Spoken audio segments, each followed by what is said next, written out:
The Upanishads in two parts. Part 2, translated by F. Max Muller. Prasna Upanishad, with the question. Then Sa Ivya Sat Yakama asked him, Sir, if someone among men should meditate here until death on the syllable Om, what would he attain by it? He replied, O Satya Kama, the syllable Om is the highest, and also the other Brahman. Therefore, he who knows it arrives by the same means at one of the two. If he meditate on the one matra, then being enlightened by that only, he arrives quickly at the earth. The Rick verses lead him to the world of men, and being endowed there with penance, abstinence, and faith, he enjoys greatness. If he meditate with two matras, he arrives at the manas, and is led up by the yagus verses to the sky, to the soma world. Having enjoyed greatness in the soma world, he returns again. Again, he who meditates with this syllable, Aum, of three matras on the highest person, he comes to light and to the sun. And as a snake is freed from its skin, so is he freed from evil. He's led up by the Saman verses to the Brahma world, and from him, full of life, Haranigarba, the Lord of the Satyaloka, he learns to see the all-pervading, the highest person.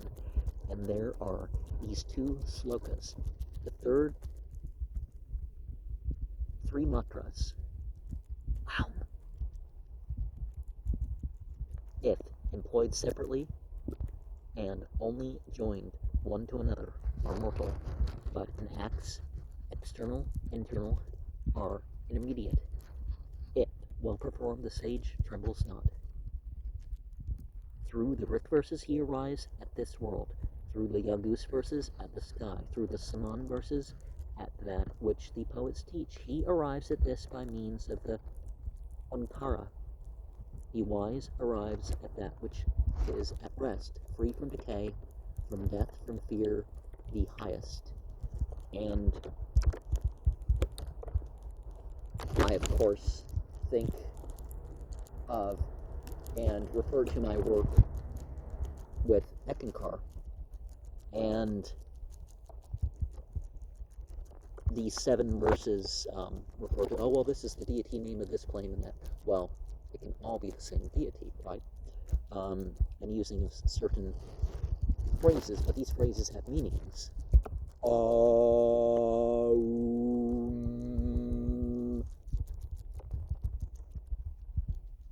It's the zoom thing. It's amen. Yes.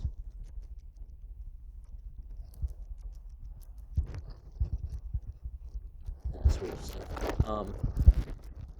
In verse 6, the sage trembles not.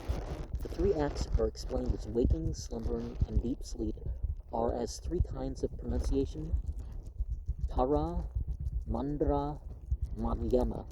They are probably meant for yoga exercises in which the 3 matras of Om are used as one word and as an emblem of the highest Brahman.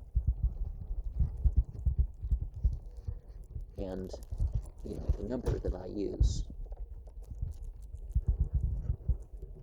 Actually, you can arrange that number in a script or 2 to form an Om. So,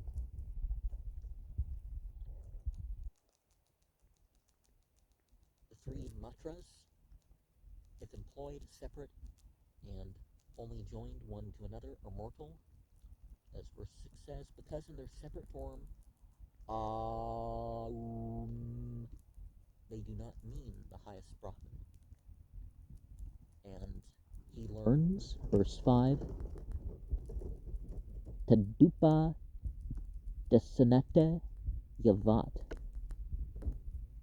and full of life, Lord of the Satyaloka.